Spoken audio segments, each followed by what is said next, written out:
morning. Welcome to Hard Lens Media. This is the first episode of 2018. I hope everyone had a safe and happy new year. It is good to be back starting this new year fresh and strong. We've got a lot of stories to cover. We have two special guests for this episode of Hard Lens Media. Ginger Jentzen will be calling in at the first hour at like around 11:30, and plus at the second hour we have a representative of Chicago's Socialist Alternative coming in as well. This is a packed studio. I'm joined here with my special guest co-hosts, Daniel Lupker, Lauren Hahn, and Darren and Phil, who are on two other shows here on Q4 Radio. Guys, can you introduce yourselves real quick? Darren Marshall, host of News What News from 4 to 6 here on Tuesdays on Q4. And also I'm somewhat regular on the Flabby Hoffman Radio Extravaganza right after this show. All right, and fantastic. Phil. I'm a recurring guest on Darren Marshall's News What News show, and being regular on Flabby's show, yeah, that can make you regular. He's regular. He tells me about it way too many times. Well, gentlemen, we're glad to have you on. It's been a long time, so let's actually get this started. Initially, first we did Harlan's Media did a special coverage of Andrea Raila that could be seen on our Harlan's Media Facebook page and YouTube channel. Now, for those of you who don't know who she is one of the third candidates who's running for Cook County Assessor. As we all know, we interviewed Fritz Craigie, and we all know that Joseph Barrios is the current Cook County Assessor. However, what's interesting, what's happening to her campaign is that she is getting her signatures challenged by both the Craigie campaign and Barrios campaign, and it's systematically really hurting her in regards to getting on the ballot as well as being on the campaign trail. We were there first. Well, Daniel was there first, covering her campaign in regards to making sure that her signatures are correct. And the second time we were there, I had the opportunity to interview her, and basically, in many ways, what's happening to her campaign, it's going to probably hinder her from actually being on the ballot and really talking about the tax issues that are affecting Cook County. As we all know, Cook County has a serious issue in regards to taxation and property taxes, and how a lot of people are being squeezed, especially from low-income working-class communities. Daniel, you want to comment on this real quick? So what she's going through in a lot of ways is, for most politicians, all politicians really, is a very normal process. The issue with it systemically is that it, as she put it, costs about $20,000 and takes up time and money that she would rather spend fighting for her campaign. So if you have less money, this process is more detrimental to you. But everyone we talk to always has the same motto: always get twice as many signatures as you need, because when they're challenged, which they always will be, you have to deal with that, and you have to deal with the cost. So as you know, she got in, she did the signature gathering in about a month period, which is very short, which, I was listening to the lawyers for both sides that were challenging her. Yeah. And they kind of brought that up that, well, it's not unheard of to get signatures at that speed. It's very uncommon. Yeah. So, like, she got more than Fritz Craigie, by like 1,000 or two more than he did. Like, she got 24-ish thousand. Mm-hmm. He got around that, a little bit less. But he did it over, like, 3 or 6 months. She did it in 1 month. So she's being challenged by both campaigns simultaneously. And, again, this is a very normal part of how politics works in Chicago. Yeah. Everyone gets challenged. It's a cost that just seems to be like, when you run a campaign, you got to have $20,000 extra just to deal with this process. Especially if you're going up against establishment candidates, because if there's one thing the establishment doesn't want to lose, they don't want to lose somebody who's been in power for a long time, nor do they want to lose somebody who's done favors, especially for those who are in the top 1%. And so what'll be interesting about this is the other side seems convinced, but again, it's lawyers talking, so they can seem very convincing about a lot of things, that she doesn't have the threshold of valid signatures that are needed once they go through it. And she's said to us, again, many times, if you look at the interview, that she has more than enough, and this process is simply being used to eat up her time and money. Yes, and if you want to check it out, to our live stream audience or to our listeners, you can check it out on the Heartlands Media Facebook page and YouTube channel. But now we have to move on to a very large current event that's happening, something that Heartlands Media has covered, and that's the legalization of cannabis and the issue of states' rights. Now, as we all know, Jeff Sessions has basically been starting to renew the war on cannabis and cannabis-related products, and basically saying that federal law will supersede state law. And he's basically breaking a campaign promise that Donald Trump made during the campaign trail, saying that states that have legalized it in their states or for medical use will not be affected by federal law. However, Jeff Sessions seems to be going over his boss's head on this. And interesting to note, local leaders here in the state of Illinois are saying that it's not going to stop them from trying to pass cannabis legalization here in our state. Now, as we all know, House Bill 2353 and Senate Bill 316 are basically the bills that are calling for the legalization of cannabis here in the state of Illinois. Phil? Actually, if you have, I think it's 10 grams. If you have 10 grams, it's legal in Illinois. Mm-hmm. That was passed in August 31st of 2015 or 2016. I think that's the bill that it's decriminalized. You can still get fined for it, but you can get fined. If the cops want to fine you, they'll fine you. But otherwise, if you have 10 grams, and 10 grams is how much? Right. Couple joints. He's a nice guy.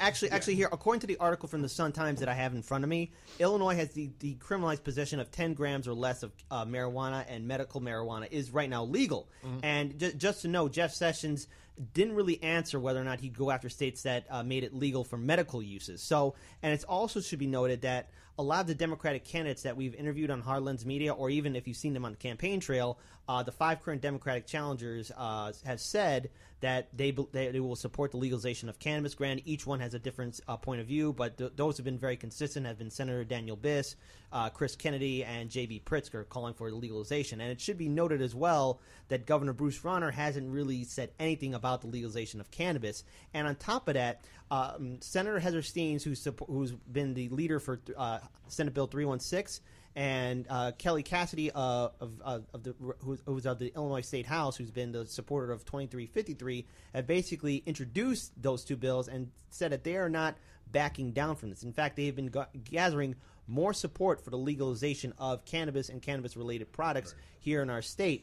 And it should be noted that Cook County residents, since Cook County is one of the larger counties and has the higher density population, will kind of, in many ways, be the deciding vote and factor in regards to having it legalized in our state. And it's going to be on the ballot on March 20th, so that's when the primary votes will be happening, especially for Democratic challengers and Republican challengers for certain seats. And go ahead, Daniel. Yeah, no, I was just going to say that this is too little, too late by Sessions. This is a wave that has already passed. You have majority of Republicans that have decided that this is they want to legalize marijuana. You have a majority of independents. You have a majority of Democrats. You have Republicans, especially in states that have legalized, in the states that have medical, that are already resisting. Because what is the big factor for both parties? Money. And now that the business of cannabis has become legal in many states, they're going to get their own lobbyists. They're going to have influence. The same factors that apply to every congressman with special interest are going to apply in this case. So I say this is already a lost war. You already have a bipartisan stir that wants to undo this decision by Sessions because they see the money. They see the profits that can be made from this. And for Democrats, this was an issue that I wish they were more forceful on a longer time ago than they should have been. It would have been an easy win for them. They could run in it right now if Republicans keep wanting to do it. But it looks like Republicans themselves are fighting this. I just wanted to say we have been talking about that before the show. And I think Democrats should stay out of this because Republicans are right now digging their own graves. Mm-hmm. They're putting their foots in their mouth so fast. And I think even though the American public's memory has a certain amount of time before they forget things, this is still fresh in their heads about this subject. And I think that if Democrats start speaking up, they're going to get caught up in it, and it could actually hurt them. I think they should just let it go, let Republicans dig their own graves and bury themselves. Yeah. Well, I got two things about that. Number one, you got the biggest politicians in D.C. trying to make pot illegal, and pot is legal in D.C. And the second thing that I don't think it'll help them, is a couple of, I think one of the big pharma companies now have synthetic weed. Yeah, and that's gone through the legal process relatively efficiently. But Yeah. how good? I mean, it's not going to be the same. No, well, that's not the It's point. going to be like having cigarettes. You're going to have, if you smoke regular tobacco without it being processed and everything, you're still going to get, it could still cause issues, but not as quickly or as badly as if you buy a pack of pre-processed cigarettes. Mm-hmm. Yeah, but on that same front, this is, it's a war that both sides are losing. We see the momentum, again, because as the marijuana industry continues to grow in size and dollar amounts, they're just going to enter the game that lobbyists are in, and they're going to have a lot more fire, I guess, in their stomach to fight this, because right now they're dealing with having no banks to go to, having huge amount. They have all these issues that they're dealing with, and they have a ton of money to spend in the legal bribery competitions that we have in Congress, and they seem to be doing well. And I just want to add, too, for states that were kind of suffering like Illinois was in the past few years with our state budget crisis, I mean, the weed industry, that's a multi-billion-dollar potential right there. And Illinois could definitely benefit from that. We've seen what it can do as far as helping other states, how it helped Colorado, and how much money was put back into their communities.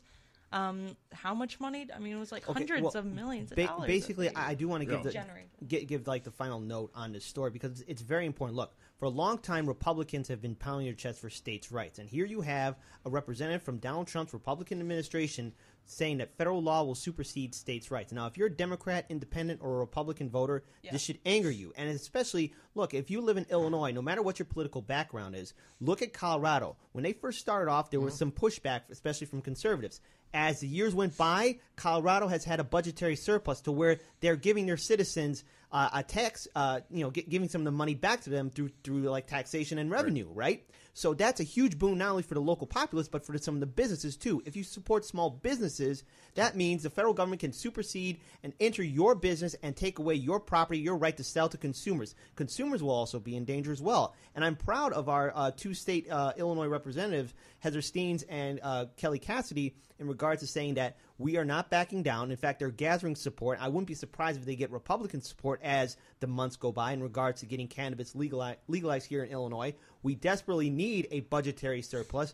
Cannabis can be that answer. Now, I'm not saying it's going to solve everything, but it's enough to really put our state back in the green so that we can actually, and no pun intended, to actually have a functioning, thriving economy. Illinois needs it. And plus, think about what it could do for the other counties here all across Illinois. So final note, too, I just want to give a shout-out to Senator Bernie Sanders, who was actually very vocal towards the Trump administration, being very critical towards his administration, stating that you cannot interfere with the state's rights. And if look at California, Washington, Oregon, Colorado. Those are just four I can name off the top of my head.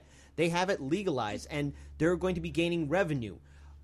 So if Trump really wants to have this fight, too, with the cannabis industry, or even that, dealing with activists of states' rights who are independents, Democrats, or Republicans, he's going to be causing more problems. And Jeff Sessions is the one that's doing this, and the fact that he's holding this banner, wanting to reignite the war on drugs, it's going to backfire horribly. And if this angers you, especially if you live in Illinois, find out where your local state representatives stand on House Bill 2353 and 316. Just check it out. You can get involved and find out what the issues are and get actively involved. Because if you want the federal government to intrude on your right to maybe own a business, or sell cannabis-related products, you should find out more. So go ahead, Phil. Darren, sorry. This may be a little bit of a coincidence, but isn't everything. There's a lot of those states with this issue going on. They were also affected by this tax bill that went through too, negatively, as opposed to some of the other states. So some might think that there might be an attack on certain states. Yeah, that's true. But the states that were more affected weren't necessarily the states where weed is legal, but the rich states. Yeah. Like New York. New York pot's not legal. Yeah. Well, New Jersey, California. Well, yeah. Well, yeah. I don't think it's affecting all the states where pot is legal. And going back to the legalizing pot in Illinois, I read not recently, about a year and a half or so ago, that to open a store, you would need or even open a dispensary, or as a grower, a supplier, you would need a $5 million startup fee, Right. which is just money to the state for them to take. Well, I can guarantee this. We're definitely going to be asking more questions about this in regards to the legalization of cannabis and cannabis-related products here in the state of Illinois. 2018 midterms, we're going to be starting up. The March primaries will be happening. We'll be interviewing a lot of candidates as the weeks go by. So we're definitely going to be following through with this story because it's not going to go anywhere. There's a lot of issues in regards to the states' rights and as well as the intrusion, the powers of the federal government. Right. But we have to move on to another story that's just as serious, and that is climate change and what's actually happening in the state of Florida. So, Lauren, do you want to take charge of this one? Yeah, so I'm sure everyone has probably heard the bomb cyclone, the winter hurricane. I think it was yesterday I saw a photograph of cars literally frozen in a river of ice in Florida, and I've never seen anything like that before. And even here in Chicago, I mean, we just hit our 12th day in a row that we were below 20 degrees. And this hasn't happened since 1936, and then even before then, 1895. So this has only happened twice here. So we're seeing this. I mean, climate change is nothing new. However, we currently have a president and an administration that like to denounce climate change. Well, he's a very stable genius, so. Yeah. And, it's just extreme weather like this. I mean, this year we saw so many records being broken and just catastrophes one after another. This, this bomb cyclone, the wildfires in California, the mudslides, the floodings, the tsunamis. I mean, like fake news.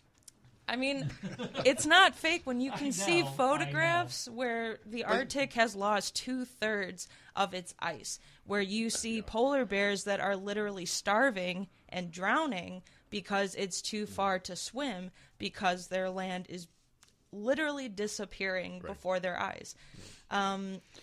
It's terrifying because it's happening so quickly, and for people that want to argue, well, it's cold outside, how can it be global warming? Well, when you have more water melting, giant ice shelves the size of Rhode Island, falling off in Antarctica, you have like all this fresh water that's now being introduced back into the salt water, and the mixing with the jet streams and whatnot, like it's making a lot of that colder Arctic wind getting further and further south, and that's why we're seeing what should be kept in the Arctic Circle, all those jet streams and whatnot. That cold air should be remaining in the northern hemisphere, and we're seeing it. You mentioned Antarctic. Yes. That's the South Pole. Right. Well, I'm saying as a specific. That's not ice. That's not ice. That's actual land. No, I'm saying like off the shores, because yes. there are ice sheets on. We have a shelf or an ice shelf that's actually forming on Lake Michigan as we speak right now. Oh. I'm just saying, like, yes, there is the continent itself, but then there's also the. Okay. Yeah, well, the South is a nice archipelago that maybe one day will be warm enough for us to live on, along with Greenland. But for now, this is kind of exactly to people that are like, it's cold. I'm not sure whatever any of us will say will never convince anyone that it can be warm everywhere and then cold in certain places. But I would say if it's warm in the kitchen, maybe it's still cold by the door to get into the restaurant. And also, just real quick, too, the Trump administration has basically taken out the word climate change from a lot of its scientific reports. And internationally, the other democratic nations are acknowledging that climate change is a serious threat to our species. And on top of that... In fact, China is actually very much now poised to completely eclipse us on what ostensibly will become a multi-trillion-dollar industry. Which is green energy. Guys. Yeah, I mean... Did they take the word scientific out of all the language? No, scientific fact. They took out climate change as well as a few other words, but climate change was one of the main words that they did take out. I'm sure scientific will be the next word they take out. And removing the United States from the Paris Agreement as well. I think scientific fact is out. It's one of those connotations of scientific.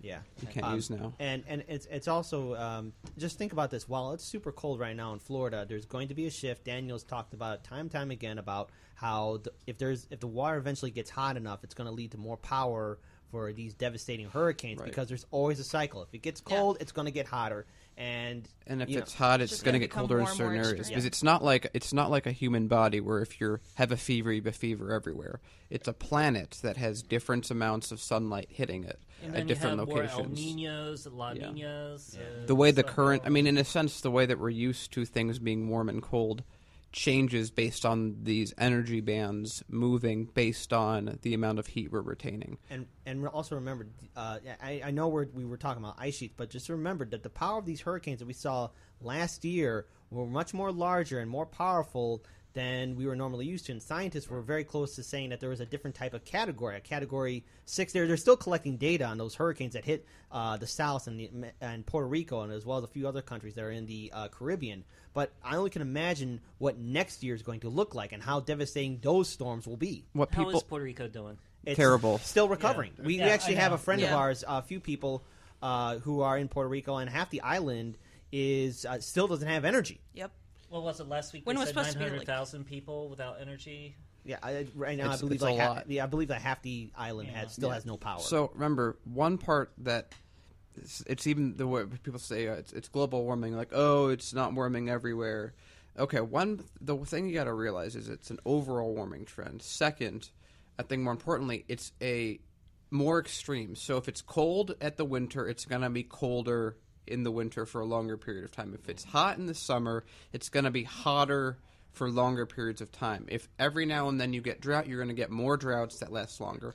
If you have monsoon seasons, you're going to have longer periods of rain. It's a overall warming, but that causes, again, what we talked about in previous episodes, it causes all this energy to accumulate that does more things. Yeah, it's becoming more and more intense to the point to where we are at right now, where the weather has become so intense, it's actually going beyond what the scientists' models were predicting. Yeah, and think about how this is going to affect our agriculture and how we eat our food or consume our food, be it vegetables, fruits, or even meat products or anything else like that. This is going to impact our civilization, and it could put us as a species in a very dangerous spot. But speaking of dangerous spots, Daniel, I know we got just a few minutes left, but I want you to cover this story in regards to Trump and the offshore drilling that's happening. So can you just let our listeners know real quick what's happening? So with all this happening, and again, all countries moving on to going to more solar, fossil fuels being phased out to a degree. I mean, everyone's still using them, but with a goal of phasing them out.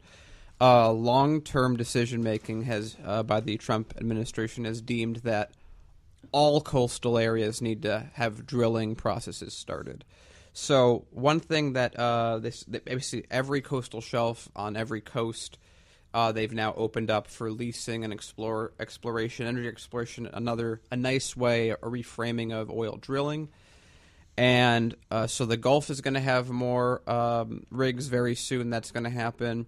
And they were saying in the article that in 10 to 15 years, they're planning to put rigs on both California coast, East Coast. So you're going to actually see a lot more of these. What's interesting is for these Republican states where this is happening, I was shocked to learn that they didn't want oil rigs like Florida doesn't want an oil rig right off their coast of Miami and places like that. Wow, I thought that they loved energy exploration except when it's in front of them because they're worried about their tourism because of what happened in the Gulf several years ago with that major spill. Mm-hmm. So... And they're still recovering from it. The toxic oil spill is still at the bottom of the Caribbean, and it's affected a lot of the fishing and shrimp industry because those ecosystems are so sensitive that when those animals consume, some of the the whole food chain in there. If the food chain is contaminated, those animals that we eat will also be contaminated with some of these dangerous chemicals that are in the oil. So, but effectively. Trump has signed an executive order opening up everything, all the land that we have, or the sea land that we have, to possible exploration. Now, what is positive from the perspective of the future is the oil companies are not going to like immediately start putting rigs down. They're going to go through a period of years because right now oil prices are really low, so it's not really worth putting in new rigs, and they're not sure where the oil is. They have to do exploration, and they say that that'll take 10 to 15 years. Right. So as long as things don't go completely haywire, this is something that seems like it will be reversed at some point, because at this point it is simply an executive order. And again, you have, just like with the cannabis story, you have Republican governors that are upset because, it affects me. All of a sudden I don't want it to happen. Yeah. I just want you to know the reason why I did this was because I thought it sounded really cool. Dismantle the mantle. Yeah. Dismantle the mantle.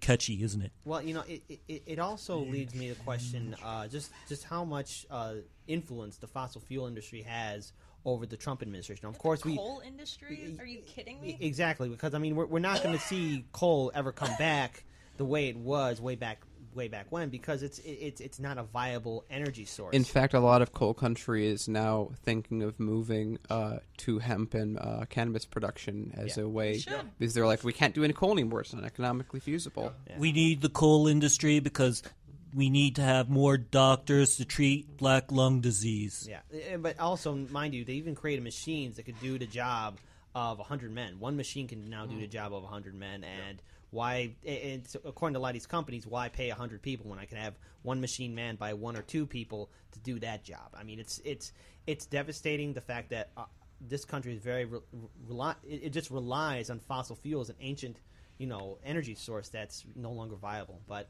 we got to move on to another story. Daniel? Okay, 1 second. All right. And I believe that is our special guest calling in. Ginger Jentzen, is that you? Hello? Oh, wait, is this... Gonser, Jentzen? Hello? Hello, can you hear me? Oh, there we go. Fantastic. Hello, Ginger. Welcome to being a call-in guest for Hardlands Media. We have had the chance to interview you twice, once at the People's Summit and again at the University of Illinois at Chicago during the Democratic Socialist Convention. And since this is the first time you are on our show, for our listeners who are hearing about you for the first time, can you please introduce yourself and your career in activism in your state of Minnesota? Yeah, and first off, thank you so much for having me. I'm really excited to be here to talk about the election campaign, which Socialist Alternative just ran in Minneapolis. But yeah, actually, I have been active in social movements and racial and economic justice movements as a member of Socialist Alternative over the last several years now. First, back during the foreclosure crisis, fighting with residents in Minneapolis against unjust evictions. And over the last couple of years, I was the executive director for 15 Now Minnesota, where we mobilized thousands of people across the city of Minneapolis to, fight for a $15 minimum wage, which we ultimately won.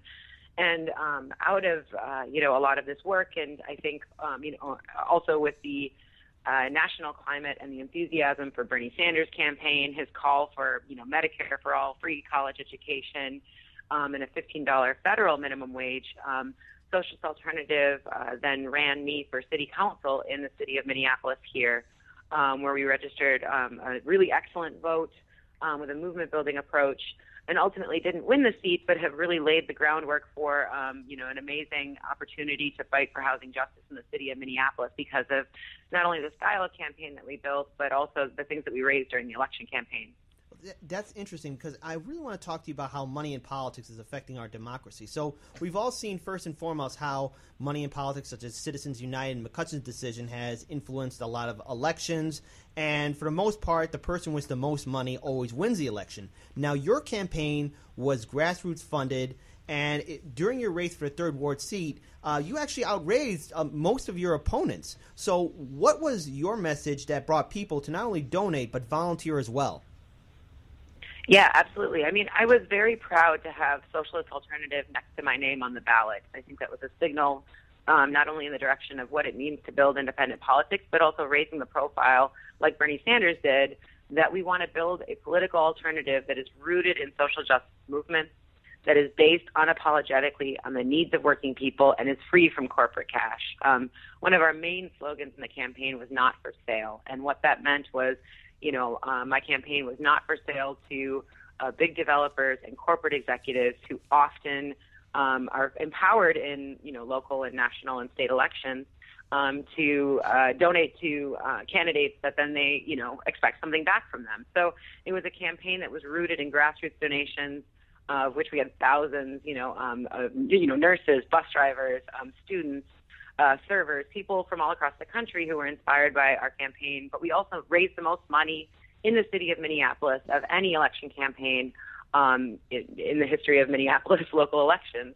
And I think our results on election night showed that it's not only possible with big business and wealthy developers pouring money into our elections, but it's urgent to have working class candidates and people who are rooted in social justice movements running campaigns that are free from corporate cash.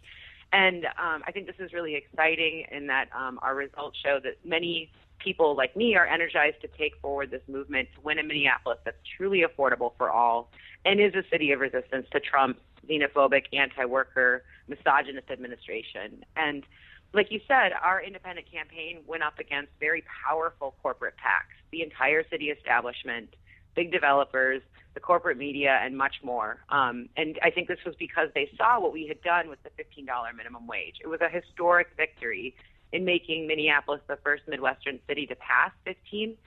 We then took that energy to really confront the let the market decide approach that has dominated housing policy in City Hall. And we put forward clear demands like taxing big developers to build affordable housing and really have started, a movement around rent control. And these actually became the central discussions in Minneapolis politics in 2017. And I think that shows that, we can really, when we can develop a clear program for working class people, this will energize people to be involved. We mobilized over 200 plus volunteers. We raised the most money of any city council campaign while explicitly rejecting big developer money. And this forced the political establishment and the developer and corporate-backed section of the city of Minneapolis to actually launch their own PAC, raising tens of thousands of dollars in an attempt to protect the Chamber of Commerce and big business interests. So, I think this is clear how we can kind of polarize in these fights when people feel that there's an urgency to having, a real program that has our needs met, in the fight for rent control and the fight for taxing big developers. But it's true that, there is a lot of power and there's a lot of money on the side of the Chamber of Commerce and these big developers. But we did drive up voter turnout by 260%, which is really important, I think, because these were predominantly in student and renter precincts. And we won over 60% of the vote in those areas. Well, and in many of the mostly working class neighborhoods in our ward, we also won, all of the precincts on our side of the river that were predominantly working in middle class homeowners and renters. And I think what was exciting about this was that we built a campaign calling for rent control and taxing big developers, raising all of this money, from $5 donations from ordinary people on the doors. And really, this was about bringing together, working in middle-class homeowners, renters, and students, seeing that they all had, a similar interest, right? There is actually an issue that I do want to ask you in the city of Minneapolis. Ginger, there's actually a question I do want to ask you, though, in regards to a lot of the challenges that independent parties do face. Because let's face it, we do have a system in which the establishment parties are in control and really hinder third parties from really making an impact on our political system. And I've asked you this question actually once at the People's Summit, but this is more of a follow-through onto what's happening on our national scale. So it's clear that our system is dominated by both Democratic and Republican establishment system, and it's difficult really for third parties to be on the debate stage, get on the debate stage and get coverage by the corporate media. And in Illinois, for example, the Green and Libertarian parties need to get 25,000 signatures or more to be on the ballot. So for your campaign, initially, what challenges did your campaign face in Minneapolis to get yourself on the ballot, and what kind of coverage did you receive from corporate media? Yeah, I mean, I think, the key question here, whether we're talking about a ranked choice voting system like what we have in the city of Minneapolis or a primary system, which is more common, big business and the political establishment is most familiar with how to get what they want out of any electoral system. It's an unfriendly terrain for movement building candidates or candidates like myself who are, trying to connect grassroots movements to having real representatives for working class people who can be unapologetic about what we stand for and fully independent of the influences of the political establishment, not taking their money, not taking corporate and developer money.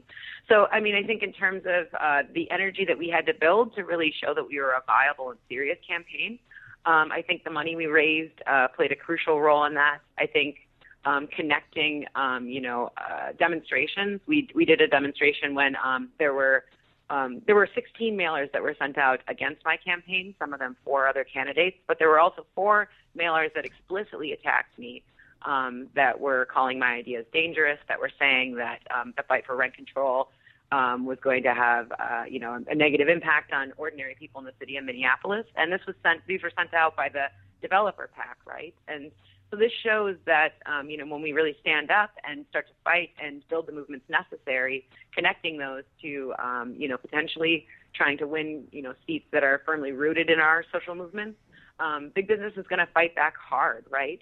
They're going to do this anyway. They're going to try and game the system to have their representatives who are going to be fully accountable to them. If we don't sort of fight on every terrain possible, trying to put forward our own candidates who are independent, then we'll never be able to contest that territory, right? We'll never be able to show that there is a political alternative. And that's what I think Thomas I do want to ask Seattle you, though. has done so well with her office there. We should connect movements against style policing actually, Ginger, with the struggle for equity and all Ginger, there is actually a follow-through I do want to ask you in regards to this, because you did talk about how there's initial pushback from establishment media and main political parties that were trying to discredit your campaign.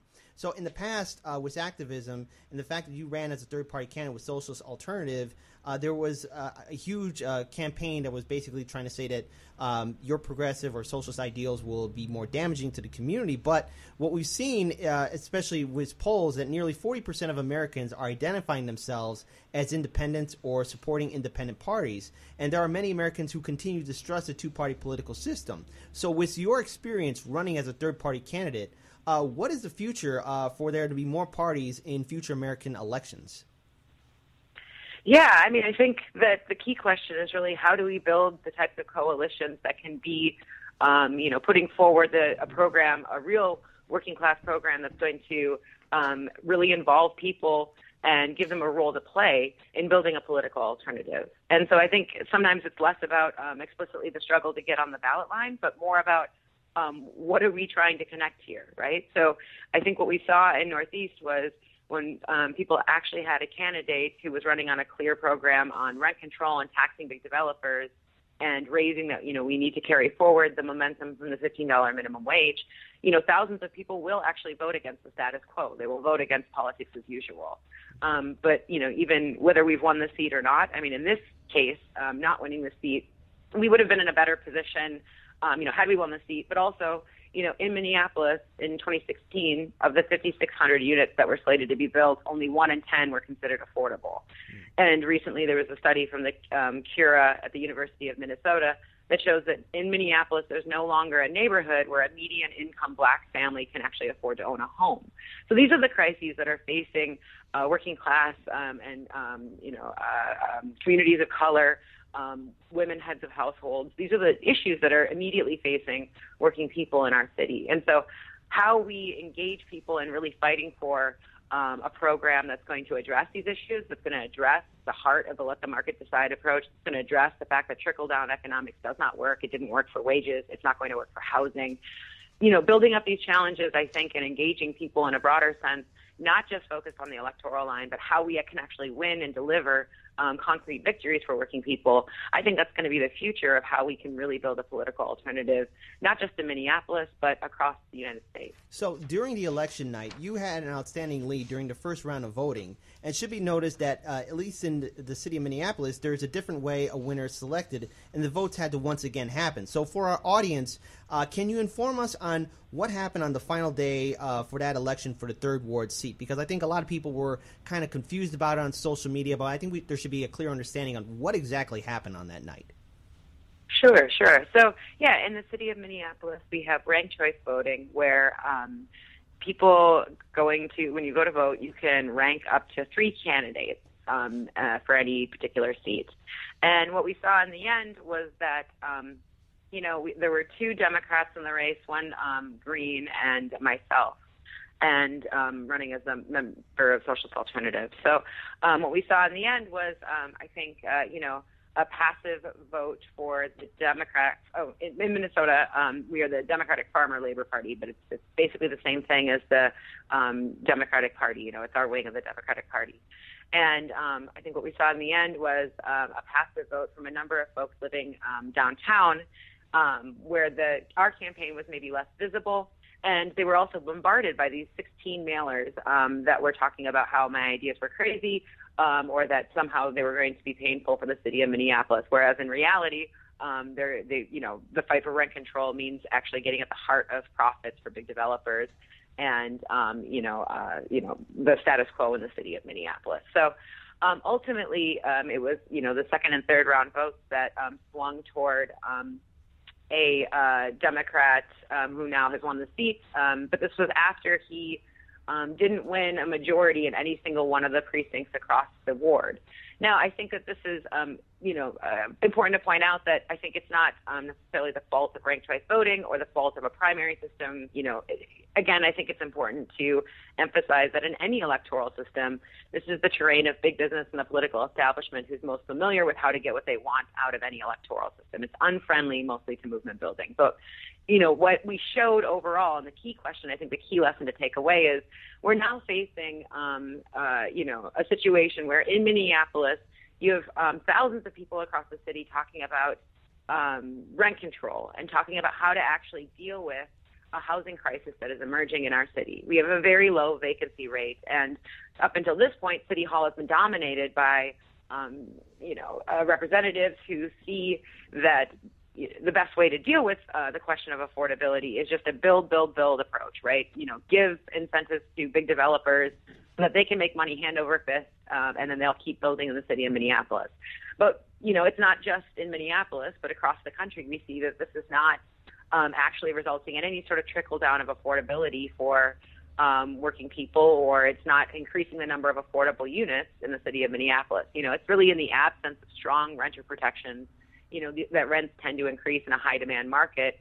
And this is often so dramatically as to force renters out of their previously affordable units. This is price gouging that is leading to displacement in our city and pushes people into precarious rental situations, and it favors and empowers landlords. But what we showed in the election and what we did was firmly put rent control at the center of the city debate. And I don't think that the city hall now is going to be able to get away from that. We're going to continue to build the movement, fighting for rent control, empowering working communities, communities of color that are at the forefront of this housing crisis in the city of Minneapolis. And this was after 4 years of, a supposed lip service given to racial and economic equity.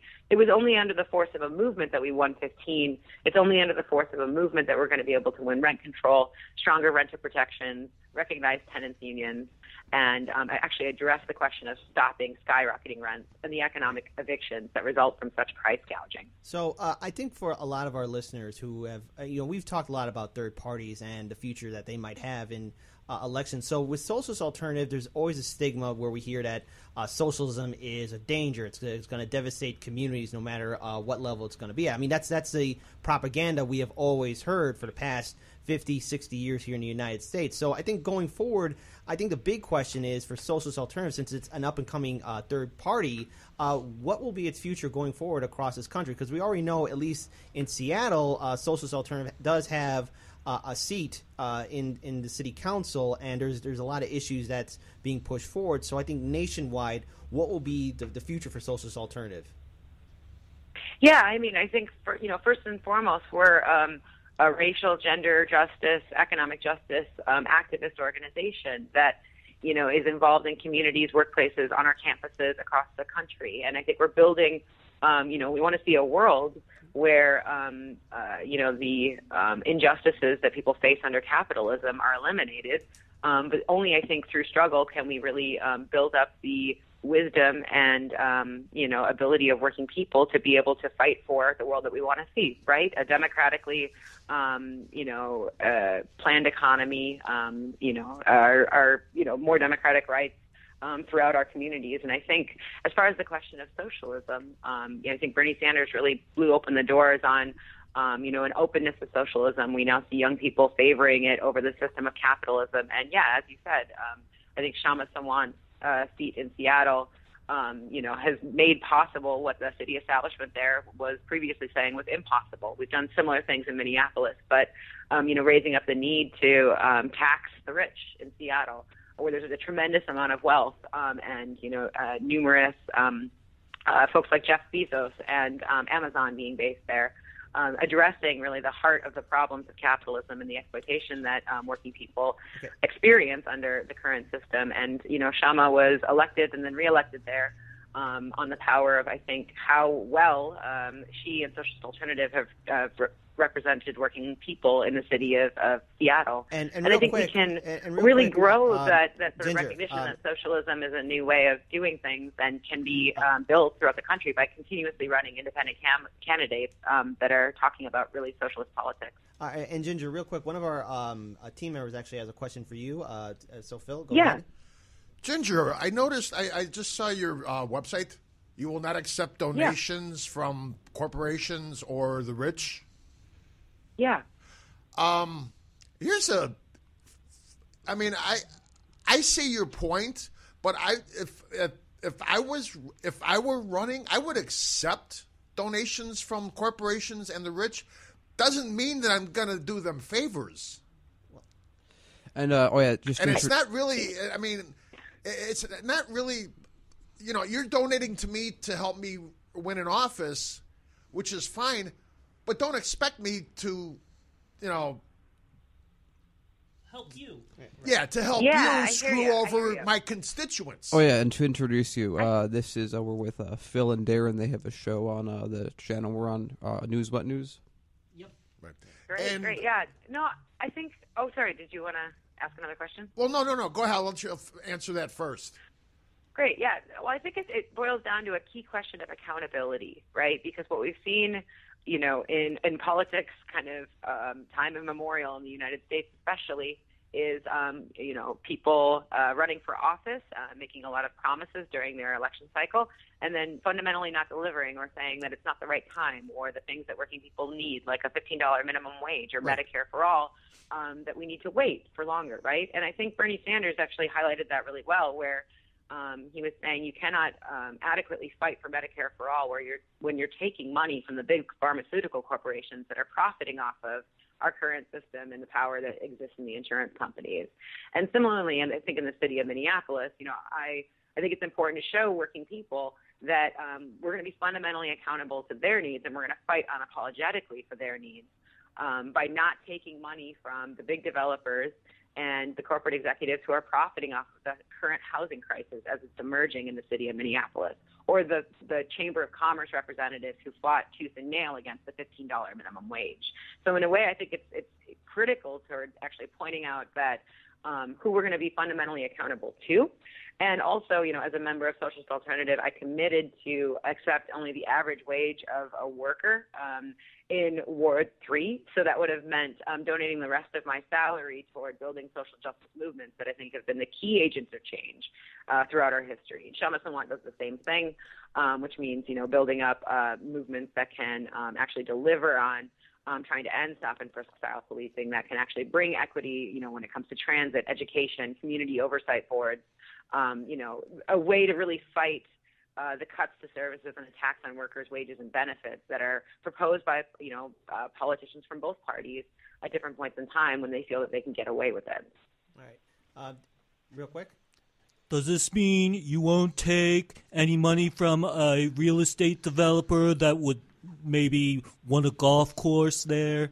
That's from Darren. He does a lot of voice impressions of Donald Trump. So that's our friend Darren. That's not the real Donald Trump. Oh, that'd be quite a thing. Good job. He declined. No, but I think real quick though, I think for a lot of our audience, because we've interviewed you before in the past, and this is the first time you're on our radio show as well. I think a lot of people want to do a follow-through with your interview, as well as find out more about you, especially if you're going to be running for any future election seats in Minnesota or in Minneapolis. Where can they find you on social media so they can learn more about your campaign, or at least about who you are? Sure, absolutely. Well, on Facebook, please follow Socialist Alternative MN, where you can keep up with the work of our chapter in Minnesota. And, of course, there's Socialist Alternative nationally and Facebook. And otherwise, on Twitter, I'm at Ginger Jentzen. It's Jentzen. Please feel free to follow me there and continue to keep up with the work of my organization and also kind of how we're building the fight for rent control. And, of course, 15 now is working on raising the minimum wage to $15 an hour in the city right next to Minneapolis. We're hoping to achieve a victory there soon off of the momentum from Minneapolis. So, of course, please follow at 15 Now Minnesota. Hey, Ginger, it's Daniel. I had a question. You almost had a victory winning the seat. You have a lot of momentum going forward with the movements and the various objectives these movements are accomplishing. At the rate you're going, what do you see the party's, rooted influence in the state in 10 years' time at the momentum you have? Yeah, I mean, I think it's a powerful question, and I think what we see is the conditions that people face every day and the different forces that are exerting themselves on folks in society, on ordinary people, can move people into action, based on different conditions, right? Like the Occupy movement sprang out of seemingly nowhere, identifying a 99% versus a 1%, but it was, also inspired by the Arab Spring and folks across the globe rising up. And I think, the ebb and flow of such movements can really have an impact on how active or how empowered people feel to get involved in trying to fight capitalism and, fighting their everyday kind of struggles, fighting in their workplaces and communities. And I think, in Minneapolis right now, we're about to have the Super Bowl here, which is a massive sort of handout to the NFL and a lot of very rich people in the United States. It's going to, at least temporarily, turn Minneapolis into a playground for the rich. But I think the impact of that, and I think how willing people are to fight against wage theft, to fight to really implement the $15 minimum wage, to fight for rent control, all of these things, I think how active Minneapolis working people are can really have an impact on inspiring people across the state, can inspire people to look beyond capitalism and actually look toward trying to build the social justice movements that can, point in the direction of really building a socialist society that can fight overall for the needs of the majority and not just the, few billionaires that we have in the city, or I'm sorry, in the United States right now. So I think, I think how much we can emphasize and resist against the Trump agenda and how much people feel the need to get active can have an impact on how much Socialist Alternative grows and how much we're able to kind of be, play a leading role in building up these movements. All right. Well, thank you so much for joining Heartlands Media. That was a great note to end it on. As always, it's a great pleasure to interview you and talk to you, and we hope to do another follow-through with you in the future. Thank you so much for calling into Heartlands Media, and all the best to you, Ginger. Thank you all so much for having me. Good luck on your campaign. Oh, the campaign's already over, dude. Oh, well, what she runs again. Well, if she does run again. I'm saying if she runs again, you heard this. You already heard me do this. That she should have the people on the street just say, Ginger Jentzen. People can probably get that stuck in their head. Yeah. Well, I mean, she did run a powerful campaign, and it's quite clear that the establishment candidates were really working hard to stop her. Corporate media was working hard to stop her. And the thing is, it's quite clear that third parties do have an impact, and they're only growing. 40% of Americans are identifying themselves as independents. But real quick, we're going to have to go on our break as we enter into the second hour. So to our live audience who's watching us on live stream, or to our listeners who are tuning in, if you'd like to help out Heartlands Media, check out the Heartlands Media Patreon page. There you can find out how you can help support independent media. Your support will help us produce more content, interview more people, and cover more ground. You guys can help us build our network up, so check us out on our Patreon page. Peace, everyone, and see you in the second hour. And we are back. Welcome to the second hour of Hard Lens Media. Thank you to our live stream audience who's tuning in. Thank you for our listeners who are listening to us on 1680 AM or listening to us on the Q4 webpage.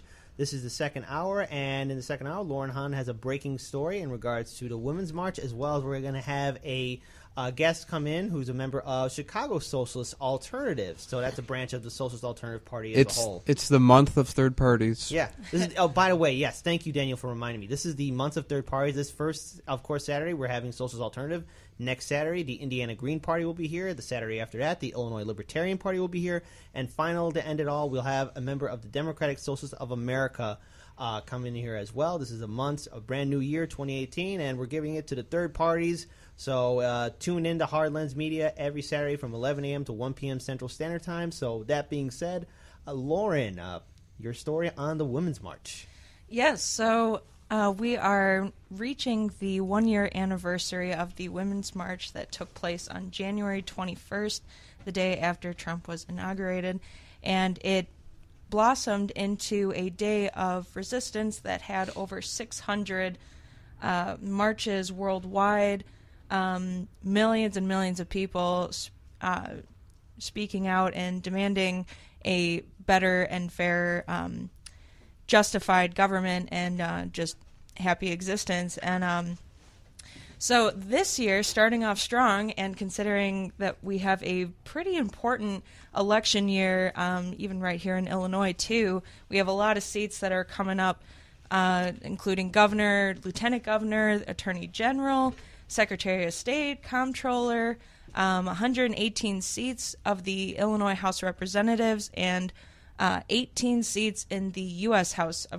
of Representatives. So as we're approaching on January 20th of this year, in memory of the year that we have had as a country and the endless examples of people marching and protesting and going to the polls and speaking their minds, getting involved, contacting their representatives, sending letters, just overall just getting involved, more mobilizing and organizing. So to celebrate that this last year, January 20th, we're going to have the Women's March to the Polls. So this was organized by Jackie Algie, Liz Radford. She's one of the co-chairs, board of directors. And right now there's currently about 4.6 thousand people. And obviously it's just a rough estimate because they, predictions of what the Women's March last year was going to be. I was in D.C. for that, and it ended up being like double the amount of what they were expecting. And Chicago definitely represented. I think I saw numbers coming back from that trip from like CNN and even like Fox News, where that number in Chicago here was like 500,000. But so it kind of fluctuates. But well, we were actually there during the Women's March, or when we were first really getting started, and I never saw the city of Chicago so filled up with a lot of people. It was a huge event, and plus it really helped knowing that the weather was like, 70 degrees on that it was day? very nice out. Yeah, it was very nice in frigid months of December or January, right? Yeah, January. January, yeah. So. How many? Here in Chicago? Yeah. I remember seeing reports about 500,000, but I've also seen reports of like 250. So that's how many came to my inauguration. Yeah, okay. Yeah, okay. It was the biggest inauguration. Okay. Yeah, no, it was crazy. Now you got me doing it. No, it was really crazy. I mean, I remember for us, it was so big that they canceled the march, and we were like, imagine if everyone had walked to Trump Tower and they didn't. Oh, yeah, that was an opportunity missed. That was a huge opportunity. It was like it got so big, it was so successful. They're like, we don't know what to, we couldn't march. I mean, imagine, could you imagine seeing 250,000 people march on Trump Tower in Chicago? That would have been amazing. Give or take 250,000, 500,000 people just marching there on Michigan Avenue, blocking State Street. I mean, it was an opportunity missed, and I but guess that's only because because march on Trump Tower. Yeah. But it was not an official, like it Doesn't matter. Yeah, Any march on Trump Tower is a march on Trump Tower. I would say that the unofficial march on Trump Tower had about as many people as they predicted to be at the Women's March. So it worked out anyway. It was just like everyone was so stunned. We were stunned at how big it was. The aerial shot, I remember seeing footage of it, and I was like almost tearing up. I was so proud of Chicago. Yeah. Like, yes, please, like mobilize. We have to out-organize and mobilize the people that we're speaking out against. The sign on Trump Tower is as big as my hands. True. I can't tell you guys how riveting it was to stand in the middle, standing in that courtyard between the Washington Monument and the Capitol, and just in all four directions, it was just people, just 500,000 people, shoulder to shoulder. And, I've never seen that many people with my own eyes, like all at one, in one place. And then seeing, God, I want to say Los Angeles had like 700,000. Wow. Like it was just, there were even groups, well, they weren't marching technically, but in Antarctica, there were like 30, and they had like a group photo and whatnot. There were Worldwide. marches in worldwide. Pakistan. Yeah. It's like you said. 600. There were 600 groups worldwide. I mean, every country around the world had some group protesting or marching against Trumpism. Yeah. Well, it's nice to know, speaking of which, this is something Phil had mentioned on my show before. It's nice to know that the leader of the free world is now a woman, Angela Merkel. Yeah. Yeah. There is a question though, especially in regards to this year's march. I'm pretty sure after everything the Trump administration has done and the many groups that he has angered or offended, or how his administration's policies will affect a lot of people's lives. Trump has offended people? Yeah, well, of course. But I mean, what I'm curious, what I am very curious about though is the turnout for this march, because I mean, of course, there's a difference between what happened last year and this year, and really how many people are going to be turning out to really make their voices heard. What are the organizers going to do? So has there been any kind of talk about, especially what's going to happen for this year's march and what's going to happen? Has there been any kind of update? Because I know, Lauren, you've been kind of working on something, talking to some of the organizers there. I did reach out to them. I have not received any responses yet, but I'm hoping to interview some of the organizers, and I do want to also live stream for our audience that day as well, because I do have, and I want to give our listeners some information. I mean, you can find all of this on the Women's March Chicago Facebook page. As far as like an estimate of how many people, it's definitely not going to be 250,000, but just going off of how many people are interested on their Facebook page is about 16,000. Right. And then, about 4,500 have confirmed. So I think it's going to be a fascinating experience, and it's supposed to be to encourage more women to get out and vote. Voting even like female candidates and whatnot, it's... especially here in Chicago, I feel like, or just in this entire state, we have a lot that we can lose still. Yeah. And I feel like this last year has really tested Illinois, the people of Illinois, and who we are willing to accept into our office or into these positions, and write the laws for us that don't end up helping us. Like major positions, and it's especially when it comes to how Illinois was affected by the state budget impasse and the property taxes that were a part of SB 6 and SB 9 that took up like a third of that legislation, and how much that's going to be screwing over a lot of people here in Chicago and all over Illinois. I have a theory that this year, 2018, will be the year of the woman as far as politics goes, because of what happened in Alabama. Yeah. Yeah. I think that a lot more women than normal will be coming out to vote because of everything that happened last year, and we still have a president in the office that has admitted to doing things that he shouldn't be doing with his hands, and considering what happened with Roy Moore and everything, I really think that there's more than enough women that are so enraged right now about the state of relations between men and women that it's going to be significant. Oh yeah. Speaking of Roy Moore, did you see his swearing in picture? Mm-hmm. Pence swore Moore in. Oh, with his son? His openly gay son. Yeah. Yeah, which was, boy, talk about a slap in the face to Pence. Mm-hmm. Jeez. That guy was giving him serious side-eye. Yeah, I know. It's like, wait a minute. And this is awesome. This is one of the biggest homophobic politicians I've seen in my life. Well, look at what they're doing with Pence at his own personal home. All his neighbors are putting up pride flags next to Pence's home. Yeah. So, yeah, there you go. There you have it.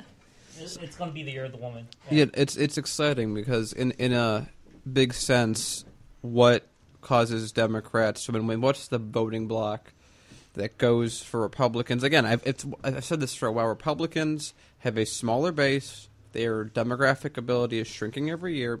Either it's dying off or it's being outnumbered. The fact that they're winning says to me, first, that they're very smart at using very small amount of voter base, but it also goes into how inept the Democratic Party is required to be for them to win. So if we get better candidates in, I mean, remember, there was a period in American history where the Democrats just controlled everything because they were for the people and they wanted to improve the lives of people. And if the Democratic Party simply goes, okay, we're going to actually protect women, we're going to actually expand the rights of all different groups, we're going to ensure the economic disparities that are happening, make sure wages are good, make sure that unions can unionize, things of that nature. I've said it before, the Democrats, as soon as they decide to, they can simply take over the entire country. I don't know if you know it or not, but our social programs were actually started by a Republican and carried through by FDR, Truman, and the Democratic presidents after that. But the first president to actually implement social programs was Hoover because of the crash. Well, yeah, but they were lackluster at best because there are reasons why he was elected out. Because remember, when the Great Depression happened, when the markets collapsed, the office of presidency was a lot different than what we see today. I mean, it wasn't because the ideal role of president was just that you were the leader of the country, but you didn't have the. I guess I'm just dumbing it down here because there's much more to it, but you didn't have the responsibility to make these kind of decisions because there was concern of overstep of power. Does the president of the United States and supersede Congress or the Supreme Court? Because it was a very delicate situation. And then when Franklin Delano Roosevelt came in, he kind of made the office of president what we know it as today by taking executive command and actually implementing stronger social programs under his administration. Well, the thing is that Republicans actually did start, and even in the 60s, Republicans were for social programs. At a time until there was that big shift. Until corporations started lining their pockets on their behalf.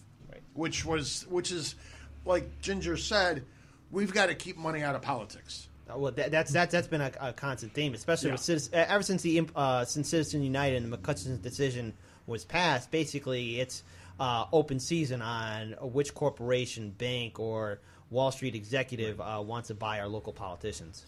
Not just local, but government, the federal government. Federal government too, yes. By the way, I just want to say real quick, everybody's been going gaga over the 25,000 mark here.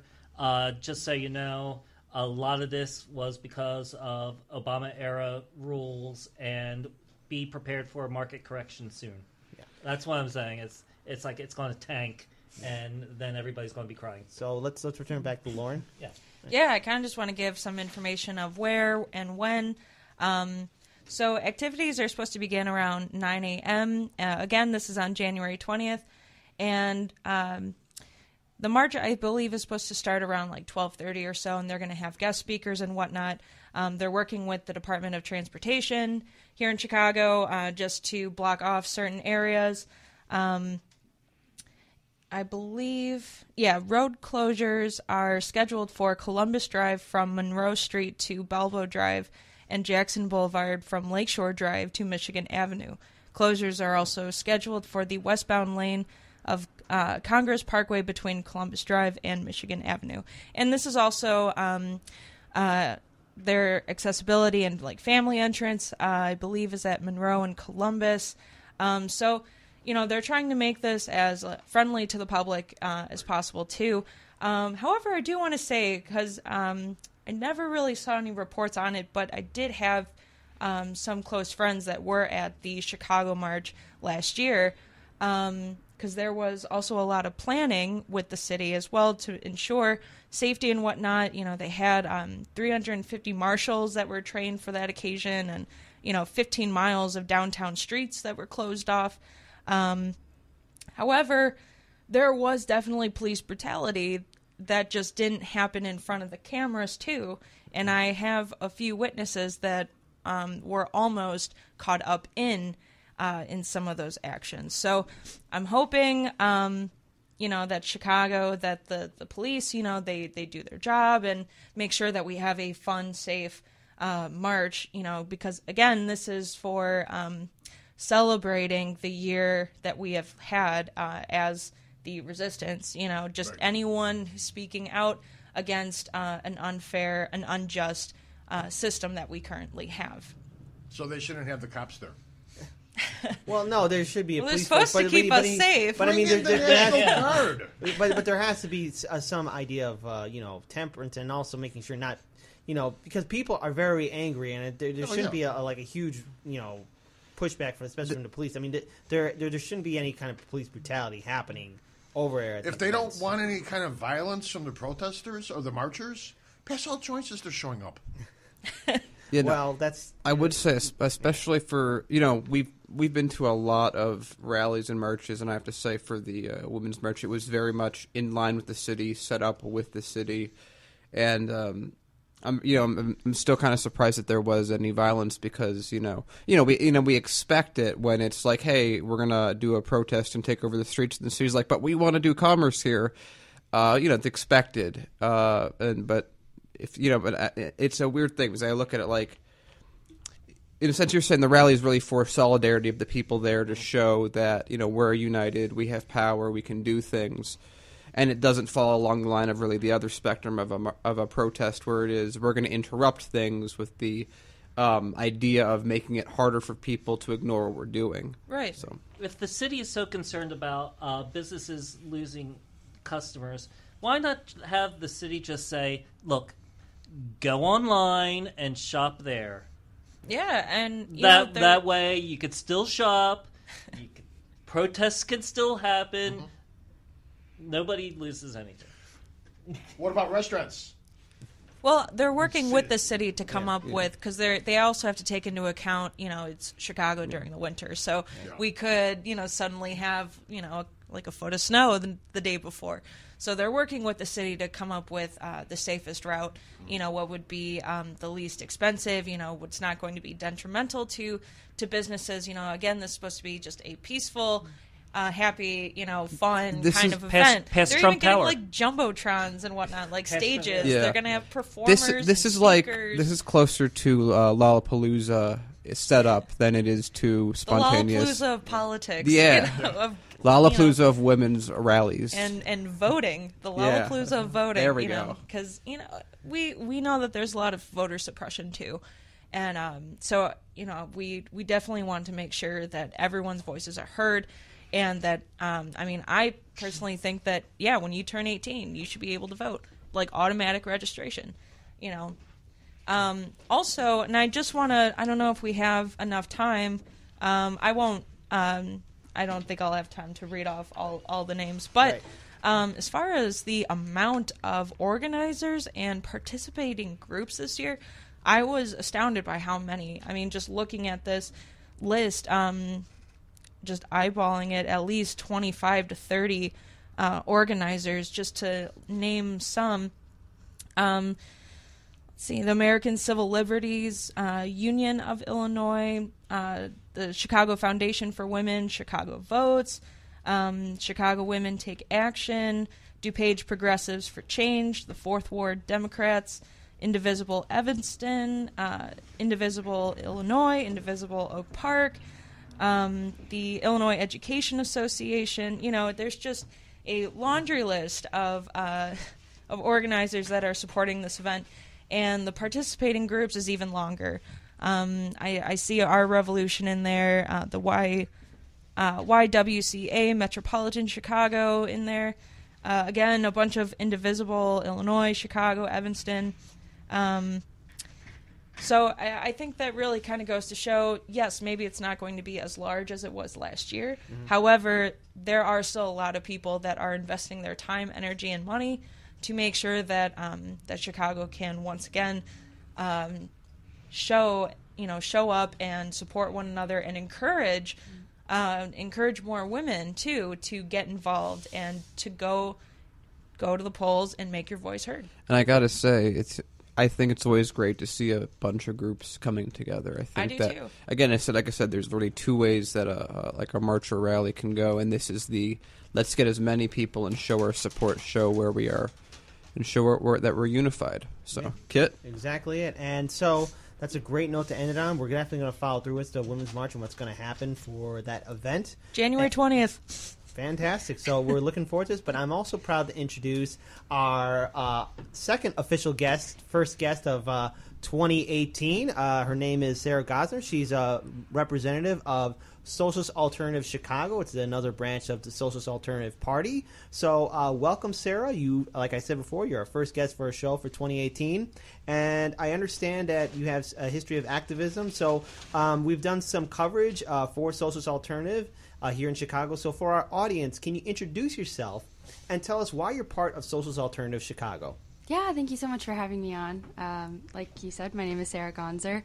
I got involved here back in February of 2016 with Socialist Alternative.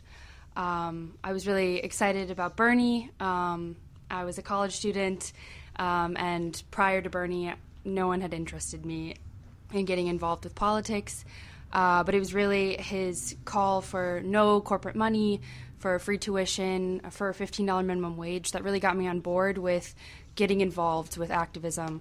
So I actually hosted an anti-Trump rally outside of Trump Tower back at the January of 2016, and I got in contact with Socialist Alternative, and we've been organizing since. Mm-hmm. Awesome. So I think what we like to know is that when I was talking to you earlier, before you became a guest on our show, you've mentioned that you actually had the opportunity to volunteer with Ginger Jentzen, and we actually had her call in on the show, at least during the first hour, and she was talking about her campaign. So, especially for the campaign for the third ward seat. So, why did you specifically volunteer for her campaign, and how long were you part of it?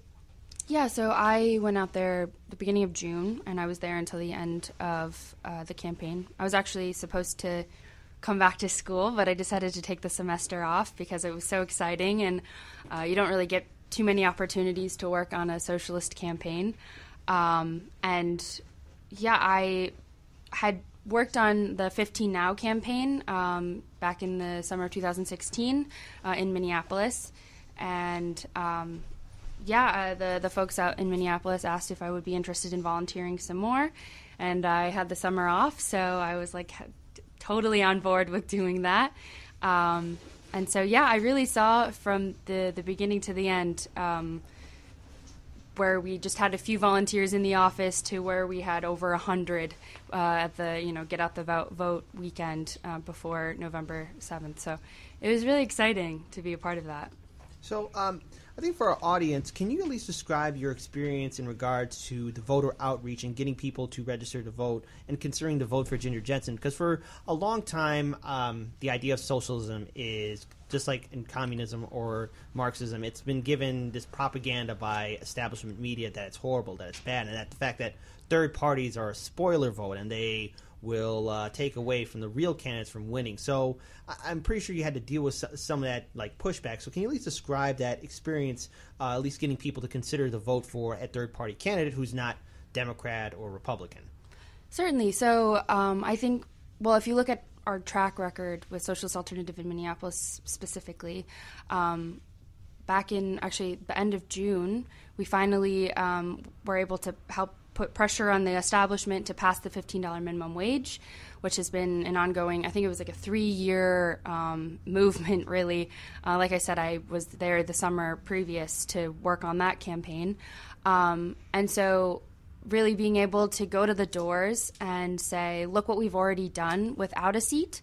Imagine what we can do with an organizing seat in office with Ginger, someone who's not taking corporate money, who's actually fighting for the needs of working people like you. That really resonated with people we talked to. I think the huge success of Bernie Sanders as well really helped give us some, leverage. People aren't afraid of the word socialist anymore. It was kind of a thing where we would say, oh, she's running as a socialist, and people would be like, okay, great, and like, tell us more. What is she fighting for? What's on her platform? So the label itself didn't really scare people away. It was more of people were super on board with what we were fighting for, because time and time again, working people have been let down by these progressive Democrats who come in and say that they're going to be fighting for things that they need, but because they are tied to the establishment, they fall to the pressure of big money and not actually getting things accomplished. So we were bringing a message to folks that they could really get on with, and so. We would get countless people at the doors who said that they hadn't voted in like 15 plus years, who were super excited and energized, but what we were doing, and obviously we didn't win. And after the fact, I still get people who I was one of the volunteer coordinators. I still get people who sign up on the website saying they want to volunteer, just getting involved with Socialist Alternative, getting involved with 15, and now with rent control being a new point that they're fighting for in Minneapolis. So. Right, and I actually want to get your opinion on the current status with the Democratic Party, because what you mentioned earlier, that people didn't vote for 15 years or so, or there's some people who never voted at all or just rarely voted. And one thing I've noticed is that people are starting to distrust the two-party establishment system. 40% of Americans are identifying themselves as independents. So when it came down to knocking on people's doors, telling them about Ginger Jentzen, what was the initial reaction from them when they were perhaps talking about the two mainstream parties? What was their thoughts on the fact that here's a third-party candidate challenging the two-party candidate? Were they open to the idea of that there's another option besides Democrat or Republican? Yeah, certainly. The Republican Party doesn't have much weight in Minneapolis. It's right. a pretty Democratic-dominated city, like in similar Chicago. to Chicago. Yeah. Exactly. But I think people are really open to having a third party as an option, because, you shouldn't have to choose. It's kind of, I don't know. Yeah, I'm trying to think of the best way to phrase it. People, I think, were refreshed by it, actually. It was almost like people were looking for an alternative like this. And finally, we had people reaching out to us from other wards saying, we wish we could vote for you. Unfortunately, we don't have an option like that running in our ward. And so that was super exciting. We had people, donating to the campaign all across the city, not just in our ward, and obviously across the country and even internationally.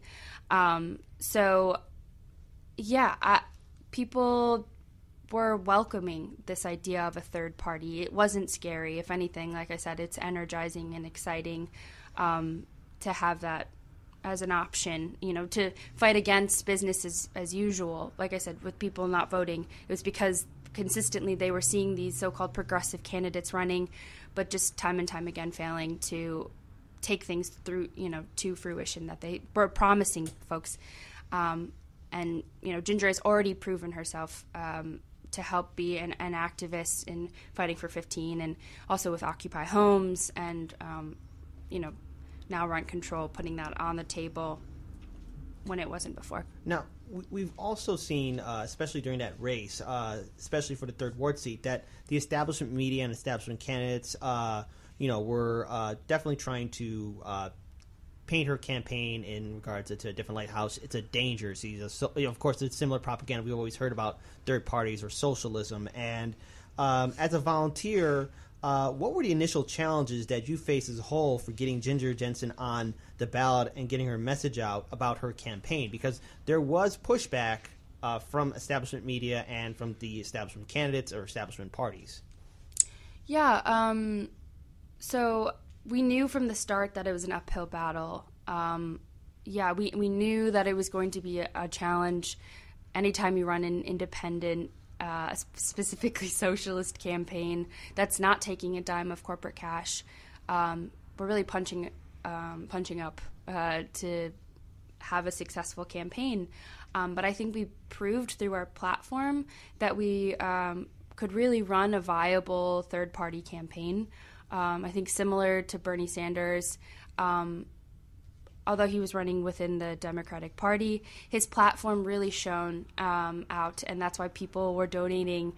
There was millions of dollars invested in his campaign, and similarly, we raised over, I think, $125,000 for a city council campaign, breaking every record of campaign finance donations in the past.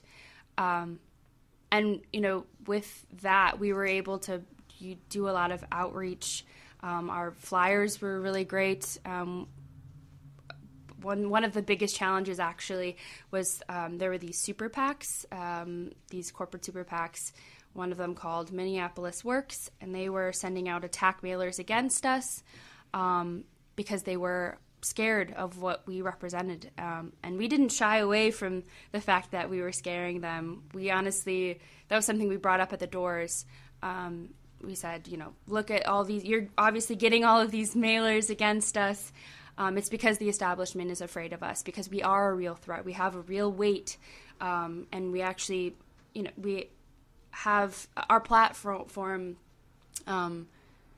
is something that they should be afraid of, because for a change, we were running someone who actually was unapologetically fighting for working people. And so despite these challenges, we really took them head on and owned it. And it worked in our favor, because a lot of folks at the doors were saying, yeah, these ads are ridiculous, some of them sexist, calling Ginger nutty and dangerous. If you get the chance, I'm sure they're online through our social media. But some of the ads were a little, yeah. It's sort of like the same thing Bernie Sanders got from corporate media in regards to some of his policies or progressive issues that he was really pushing forward to on his campaign. It's something we've seen time and time again, especially from candidates who are either running as a Democrat and challenging an establishment candidate, or we see something from third parties. So I think for our listeners and viewers who are actually tuning in right now for the second hour, if they missed our interview with Ginger Jentzen, I think I would like to get your point of view of what happened during election night.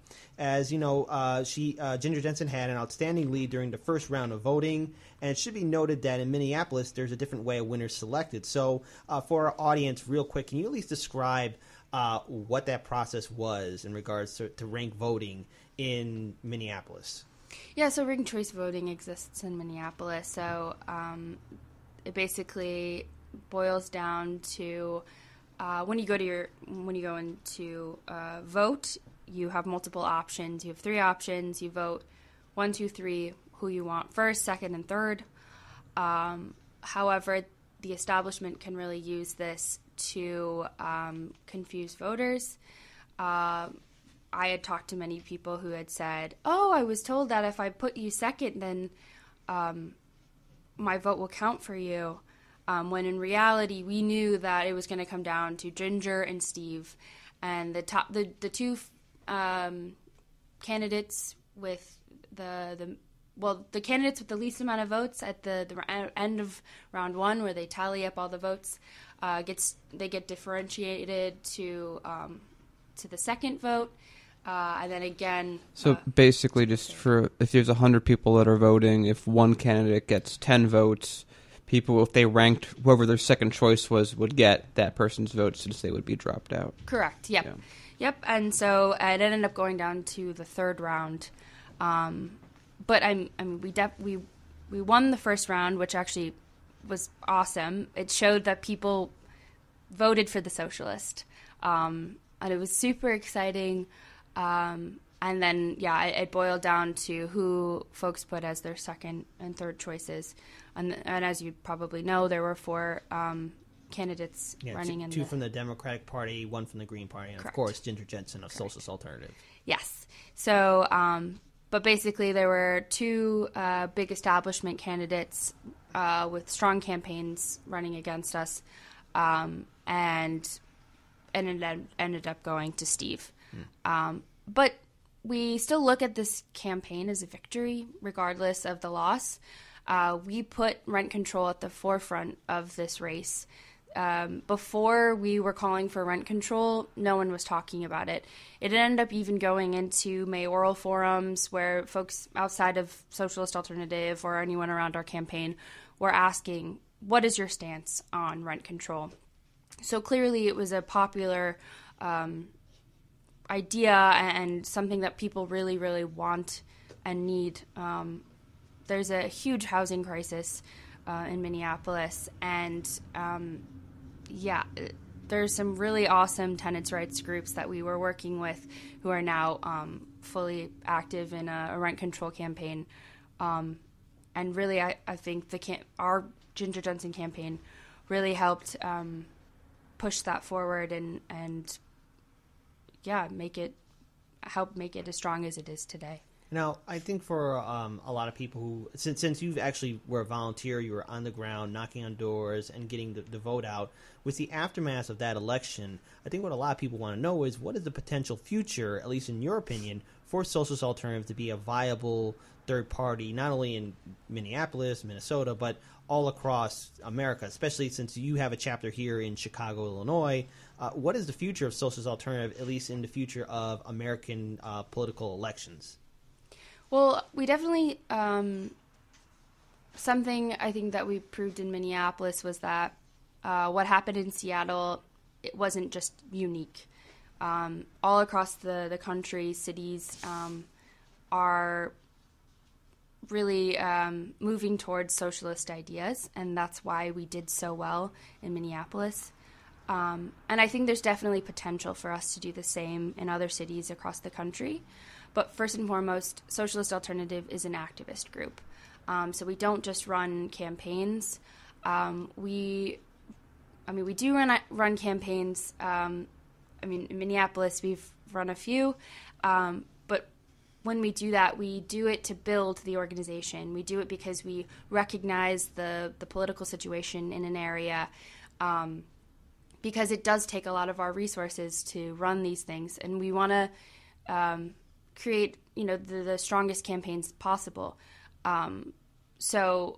We brought up folks from Chicago up to Minneapolis, actually really across the country, to work on this campaign. It's just not, we couldn't be running campaigns as successfully like that on a mass scale.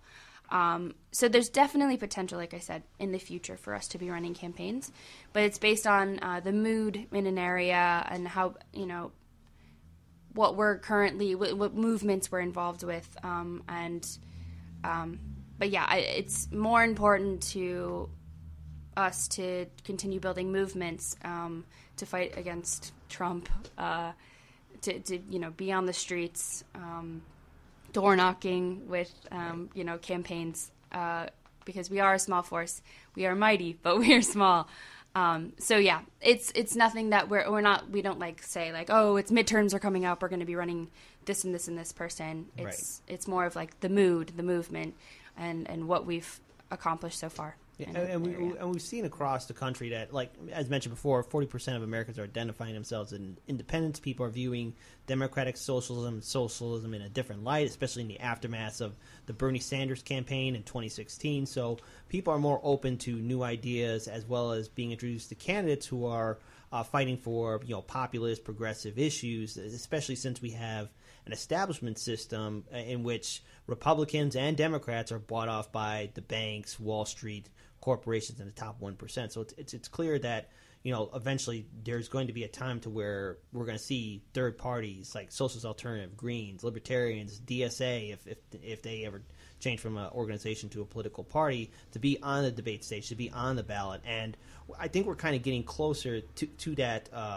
time. I mean, it's going to take some more time to really deal with this steep hill that really stops third parties from being on the debate stage. So I think for our audience, I think we would like to understand just a little bit more about Chicago Socialist Alternative. Like, what are they doing right now here in the city? Because there's a lot of issues that are affecting our city, such as gentrification, the increase of rent control, taxation here in our city, especially in Cook County, how basically in downtown the large buildings don't get taxed, the large law firms don't get taxed, whereas you go to working class communities, people are being taxed to where they're nearing the edge of being homeless. Certainly. So we actually just door knocked some with this, I think it's Stop the Ban campaign. It was in Pilsen.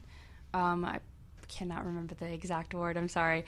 But we were door knocking with them. They were trying to get signatures so that the next ballot we could put an initiative saying remove the block or the ban on rent control at the state level, right. So that way we could move forward from there. So we just got done door knocking with them. I don't know what the outcome of that was. I just got back into town. And then we've been working around this block the bunker stuff where I think the West Side, they've been the police are trying to build a new police academy. Yes, that actually happened. No Cop Academy. That's what it is. No Cop Academy. It's cost about $95 million for City Hall to basically give those resources to build that new police academy. So, as I know that we're nearing the end of our show, so real quick for our audience, if they want to learn more about Chicago Socialist Alternative, where can they find you guys on social media? Do you guys have a webpage? Where can they quickly find you? Go to our Facebook. That's the best resource, Chicago Socialist Alternative. Mm-hmm. We post things constantly, articles, commenting on, issues affecting Cook County and Chicago. Exactly. And feel free to reach out to us there. And definitely check out socialistalternative.org. It's great articles on there talking about our involvement with the Jentzen campaign and other campaigns, and just our activist work in general. All right. Do you know if there's going to be another socialism conference this year?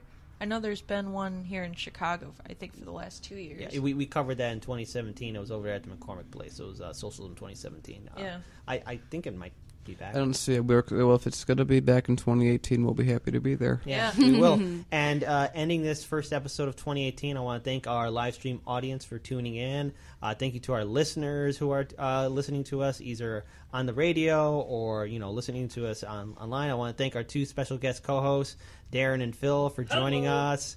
And more importantly, to our audience, whatever form you're listening to us on, if you want to help us produce more content or help us out in general, please check out the Harlan's Media Patreon page. There you'll find out exactly what you can do to contribute so we can produce more content, interview more guests, and cover more stories, because we're an independent media outlet. Let's all help build this network up, and let's all do what we can to build a better future. So in that short order, I want to thank everyone. I hope everyone had a safe and awesome new year. Let's enter 2018 ready to spread the truth and fight with knowledge and power and peace. And also, real quick, again, if you want to listen to us, we're on Q4 Radio every Saturday from 11 a.m. to 1 p.m. Central Standard Time. We also have a mini-series on CAN TV, Channel 21 at 7 p.m. So if you want to check that network out too, tune in. You'll be able to see some of the people we interview who are on the radio show, and you see much more of extensive interviews as well. So that's what we can do here, and let's just all hope that we can produce more content for 2018. And that's about it. Peace, everyone.